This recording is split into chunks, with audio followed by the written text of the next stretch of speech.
오늘 우리 함께 살펴볼 하나님의 말씀은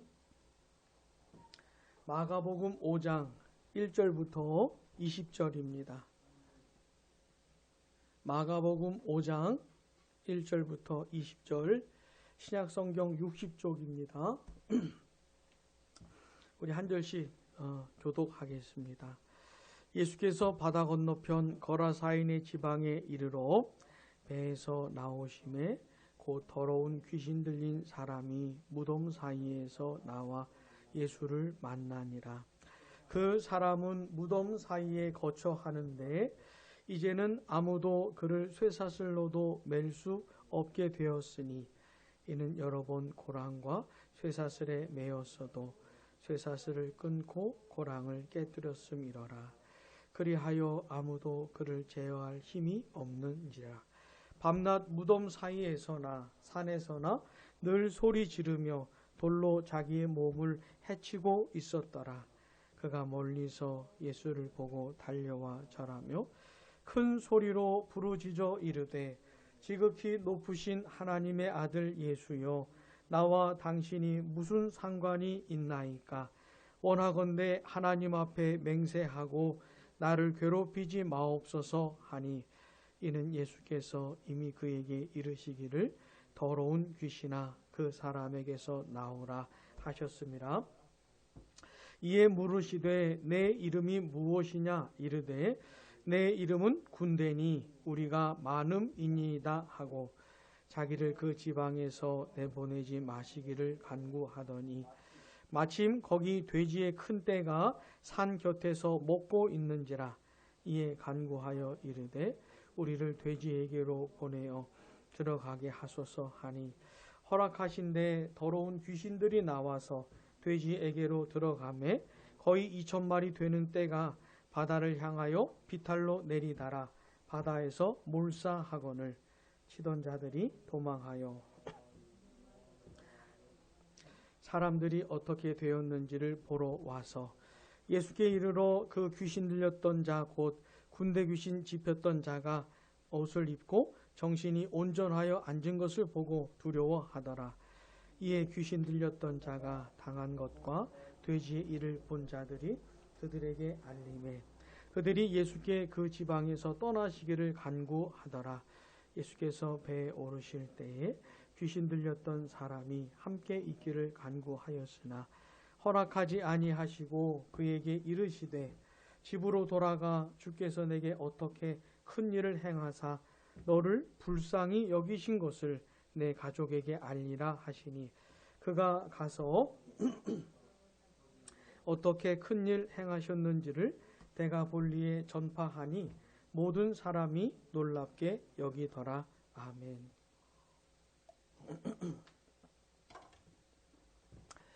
하나님은 사람을 처음 지으셨을 때 참 아름답고 복된 존재로 만드셨습니다. 창세기 1장 26절과 27절에 보시면 하나님의 형상대로 지으셨다고 하셨는데 그 속에 사람을 향하신 하나님의 마음이 담겨 있는 겁니다. 사람은 지음을 받은 대로 하나님을 알고 하나님을 사랑하고 하나님의 뜻을 분별하며 하나님께 순종하며 살 수 있었고, 하나님과의 친밀한 교제 속에서 은혜를 누리며 살 수 있었습니다. 그리고 그렇게 살아갈 때에만 가장 행복을 누릴 수 있는 그런 존재로 지음을 받았지요. 근데 이 성경과 또 성경에 등장하는 많은 인물들, 그리고 우리가 살아가는 세상에서 보는 많은 사람들을 보게 되면 하나님이 처음 만드셨던 모습과는 영 다른, 너무 다르게 살아가는 사람들 많이 보게 됩니다. 그러니까 하나님이 처음 사람과 세상을 지으셨을 때 하고는 뭔가 굉장히 큰 변화가 일어난 겁니다, 지금. 특별히 오늘 본문 마가복음 5장에 등장하는 이 사람은 어떻게 사람이 이렇게까지 비참해질 수 있을까? 어떻게 이렇게까지 안타까워질 수 있을까 싶을 정도의 사람이 나옵니다. 여러분, 오늘 우리가 함께 이 본문을 읽었는데 이 본문에 나오는 사람은 어떤 사람이었습니까? 더러운 군대 귀신 들린 사람이었죠. 본문 2절에 보시면 배에서 나오심에 곧 더러운 귀신 들린 사람이.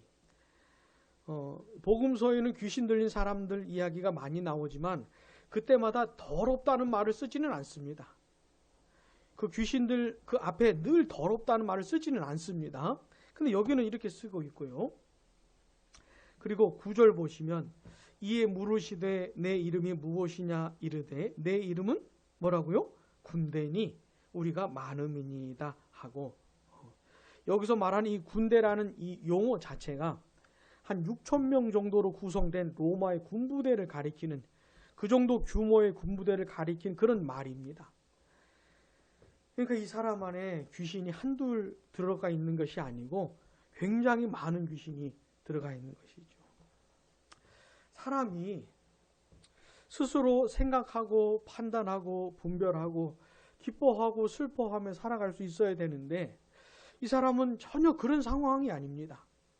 이 악하고 더러운 귀신들이 많이 들어가 있어서 이 조종을 받는, 지배를 받고 있는 너무너무 비참하고 안타까운 그런 사람인 것이죠. 이 사람이 어디서 살고 있었냐면 본문 3절, 4절 우리 같이 읽어보겠습니다. 그 사람은 무덤 사이에 거처하는데 이제는 아무도 그를 쇠사슬로도 맬 수 없게 되었으니 이는 여러 번 고랑과 쇠사슬에 매었어도 쇠사슬을 끊고 고랑을 깨뜨렸음이러라. 그리하여 아무도 그를 제어할 힘이 없는지라. 아멘. 지금 이 사람 어디서 살고 있습니까? 무덤 사이에서 살고 있습니다. 이 무덤이라고 하는 곳은 사람이 사는 곳이 아닙니다. 죽은 사람의 시체를 묻는 곳이죠. 그러니까 여기는 보통 사람들은, 일반 사람들은 살지 않는 곳인데 이 사람은 그 일반 사람들하고는 동떨어져서 완전히 격리되어서 혼자서 지내고 있는 겁니다. 어쩌다가 이렇게 된 겁니까? 그런데 처음에는 사람들이 이 사람을 좀 통제하고 제어해 보려고 쇠사슬로도 묶어보긴 했는데 이 귀신 들린 사람이 너무 힘이 세가지고 다 끊어버린 거예요. 여러 번 해보다가 이제는 그 누구도 감당할 수 없는 사람이 된 것이죠. 그래서 사람들이 포기한 겁니다. 버린 겁니다. 그래가지고 무덤 사이에서 혼자 지내고 있는 것이죠. 사람이라고 하는 것이 하나님이 처음부터 혼자 살도록 만든 것이 아니고 다른 사람과 더불어 살도록 만드셨어요. 그렇게 해야 사람처럼 살 수 있는 존재로 만드셨는데 이 사람은 혼자서 지내고 있는 겁니다. 자, 혼자서 지내면서 어떻게 있었냐면 본문 5절 우리 한번 같이 읽어보겠습니다. 밤낮 무덤 사이에서나 산에서나 늘 소리 지르며 돌로 자기의 몸을 해치고 있었더라. 자기 몸을 해하고 있는 것이에요. 돌로 찢고 가르고 막, 그리고 밤낮 소리 지르고 그렇게 살고 있는 겁니다. 이 사람이 왜 이렇게 하고 있는 거냐면 이렇게 하고 싶어서 그런 게 아니고 너무 힘들어서 고통스러워서 지금 이렇게 하고 있는 것이에요. 제정신이 아닌 겁니다. 자기의 몸도 자기가 어떻게 할 수가 없는 것이에요. 너무너무 고통스러워가지고 이렇게 소리 지르고 자해하면서 지내고 있는 것입니다. 자, 성경에는 진짜 많은 사람들이 등장해요. 진짜 우리의 마음을 아프게 하는, 안타깝게 만드는 사람들 많이 나오는데 이 사람은 진짜 너무너무 비참하고 안타까운 상황에 놓여져 있는 사람입니다. 자, 한번 생각을 해보세요. 이 사람 스스로 얼마나 비참합니까? 세상에 이 사람보다 비참한 사람이 있을까 싶을 정도죠. 게다가 세상이 버렸습니다. 이 사람. 사람들이 이 사람 버렸어요. 아무도 이 사람 곁에 없습니다. 이런 큰 고통을 가진 상태로 혼자 지내고 있는 것이죠. 자, 근데 오늘 본문에 보니까 이 사람을 향해서 누가 지금 가고 있는 겁니다. 이 사람을 만나러 누가 지금 가고 있는 것이에요. 이 사람을 만나서 이 많은 귀신들을 쫓아내 주어가지고 온전한 상태로 만들어 주려고, 그냥 정상적인 삶을 좀 살도록 해주려고 누군가 지금 이 사람을 찾아가고 있는 것이에요. 자, 그 사람, 그분이 누구입니까? 본문 7절에 보시면 큰 소리로 부르짖어 이르되, 그 다음 같이요, 시작. 지극히 높으신 하나님의 아들 예수여, 아멘. 누가 이 사람을 찾아오셨습니까? 예수님이 찾아오신 것이죠. 너무너무 비참하고 이제 그 누구도 더 이상 감당할 수 없어서 다 포기하고 버린 이 사람을 예수님이 찾아오신 겁니다. 근데 그 예수님은 이렇게 비참한 사람하고는 정말 안 어울리는 분이세요. 이 귀신 들린 사람하고는 진짜 1초도 같이 있을 수 없는 그런 분이십니다. 예수님은 어떤 분이십니까? 지극히 높으신 하나님의 아들이세요. 가장 높으신, 높다고 생각하는 그 모든 것들과도 비교 안 되는 그렇게 높으신, 가장 높으신 하나님의 아들이십니다. 가장 거룩하시고, 가장 영화로우시고, 가장 아름다우시고, 가장 탁월하신 그 하나님의 아들이세요. 그 가장 높으신 분이 이 가장 낮은 이 사람을 지금 찾아온 것입니다. 너무너무 안 어울리니 일이 벌어진 것이죠. 있을 수 없는 일이 벌어진 거예요.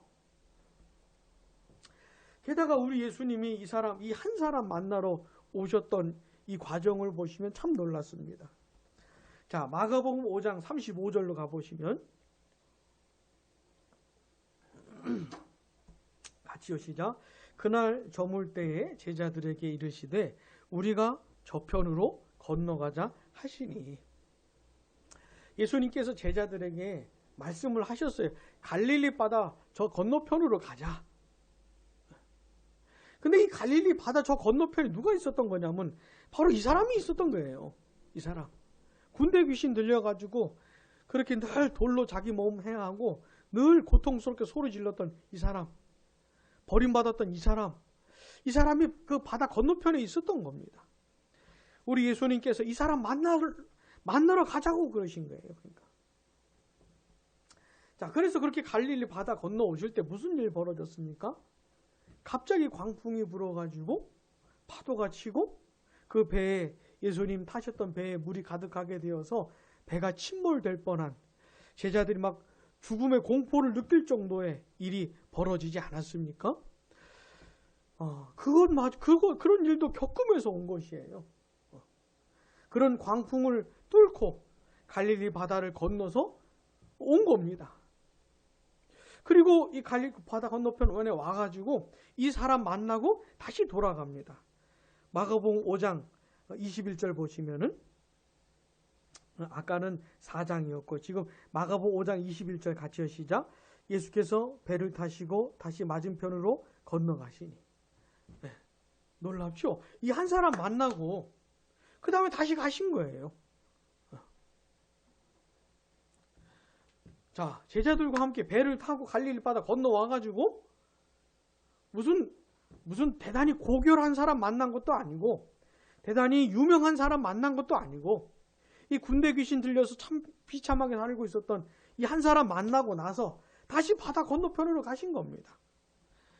그러니까 예수님이 바다 건너온 용무가 딱 한 가지였던 거예요. 이 사람. 군대 귀신 들렸던 이 한 사람 만나려고 건너왔다 다시 가신 겁니다.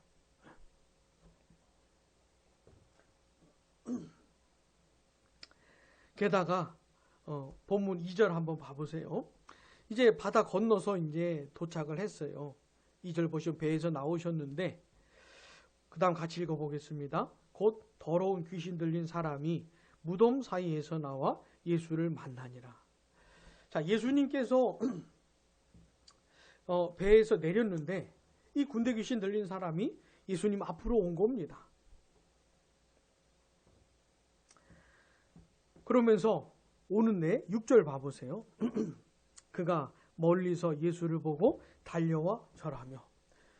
배에서 내린 예수님을 멀리서 보고 이 군대 귀신 들린 사람이 막 달려왔다는 것이에요. 급하게 막 달려왔다는 것입니다. 그러니까 뭔가 이 사람에게 급한 일이 벌어진 거예요. 뭔가. 그러면서 이제 소리를 지르는데 사실 이 사람 속에 있는 군대 귀신들이 말을 하고 있는 것이죠.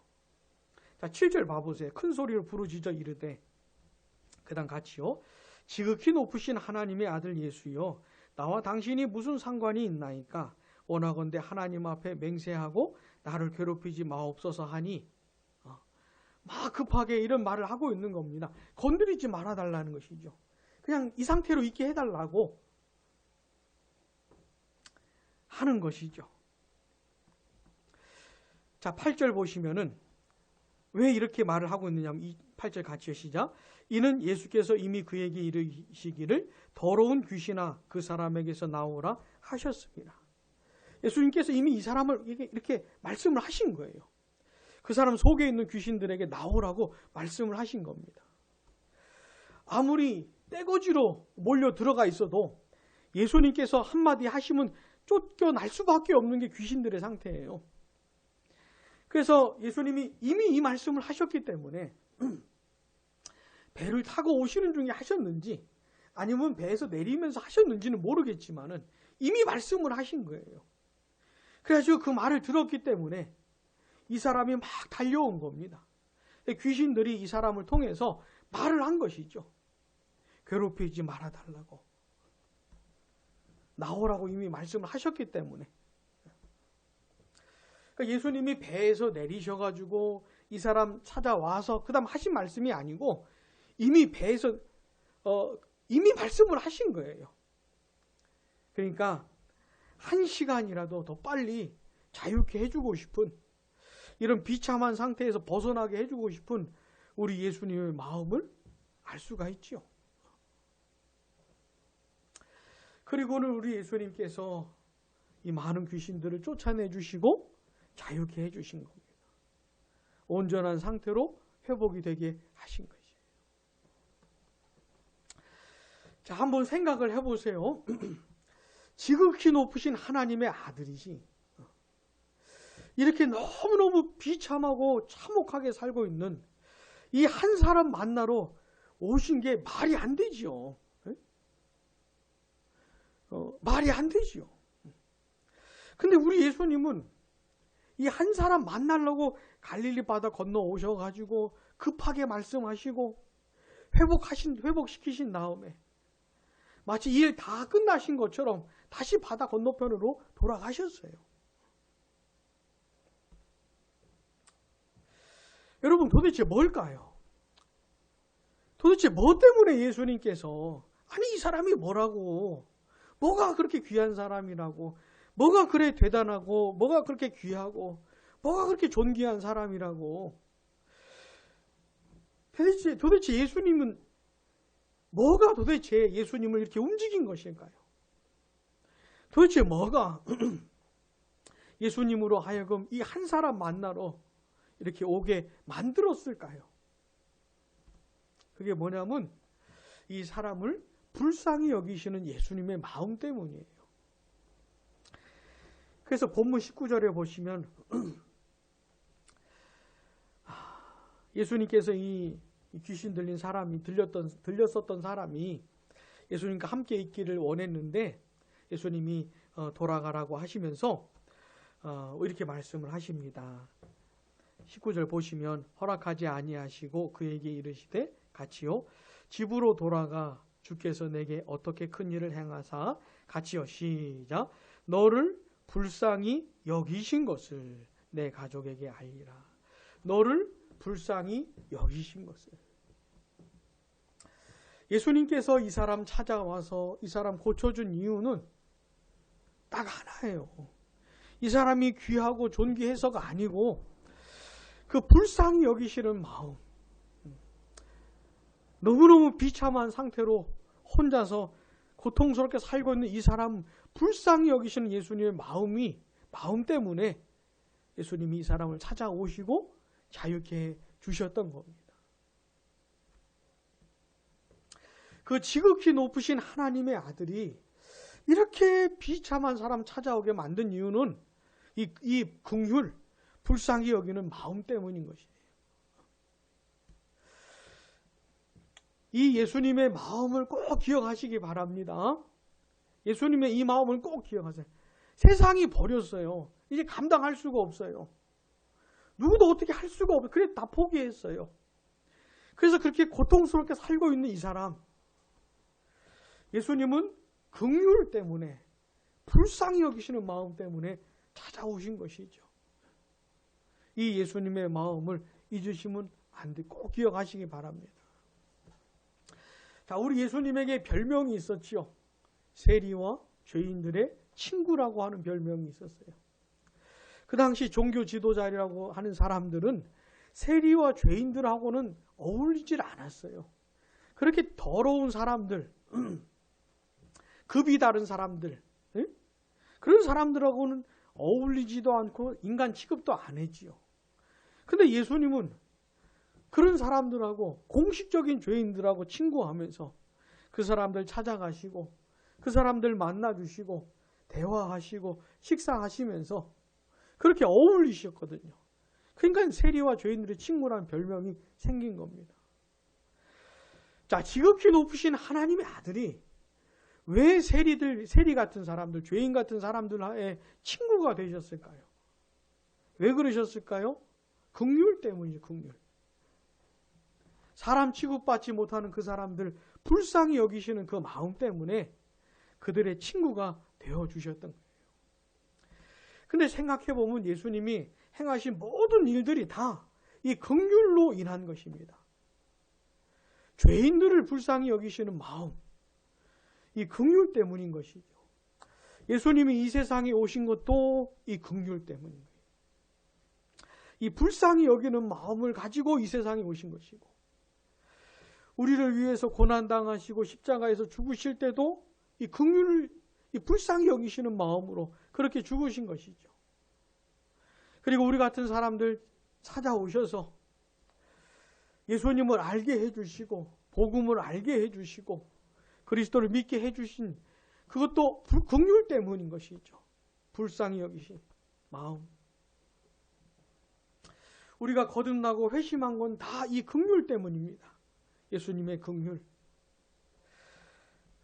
그리고 예수님을 믿고 나서 하나님의 자녀가 된 사람으로 하나님의 은혜에 합당하게 살아야 되는데, 그렇게 살지 못할 때 하나님의 영광을 위해서 용기를 내고 열정을 내고 열정을 가지고 살고 뜨겁게 살아야 되는데, 하나님을 향한 우리의 사랑이 식을 때, 우리를 위해 기도하실 때도 이 불쌍히 여기는 마음, 긍휼로 예수님이 하고 계신 것이죠.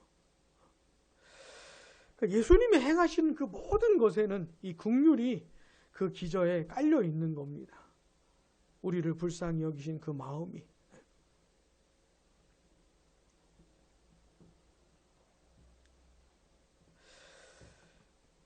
예수님의 이 마음을 꼭 기억하시고, 아, 예수님의 이 긍휼로 인해서 내가 구원받은 것이구나. 그리고 예수님의 이 긍휼로 인해서 나를 위해 기도해 주시고 계시는구나. 나를 붙들어 주시는 거구나. 이걸 꼭 기억하시기를 바랍니다. 우리는 우리 양무리 교회는 한 2년 전에 개척을 해서 한 20명 정도의 분들과 함께 한 2년 정도 신앙생활을 하다가 한 4월 말경에 참 당황스러운 일을 겪었지요. 당황스럽고 당혹스럽다고 밖에 말할 수 없는 그런 상황이었는데, 저는 개인적으로는 진짜 하나님께서 저에게 목회를 그만하라고 하시는 건 아닌가. 저는 이제까지 교회 사역을 하면서 한 번도 그런 생각을 해본 적이 없어요. 근데 이번만큼은 그런 생각이 진지하게 들었습니다. 진짜 그만하라고 하시는 건 아닌가. 더 이상 제가 목회하는 걸 기뻐하지 않는 거 아니신가? 아닌가? 네? 그런데 그런 중에도 여러 사람들을 통해서 위로해 주시고 격려해 주시고, 특별히 양무리 교회가 사라지는 것에 대해서 안타까워하면서 그 모습을 볼 수 없다고 하면서 기도하면서 이렇게 함께 하겠다고 하는 분들이 나서는 걸 보면서 얼마나 감사하고, 진짜 마지막으로 숨 쉴 수 있는 기간을 좀 연장시켜 주시는가 보구나 싶은 생각이 들었습니다.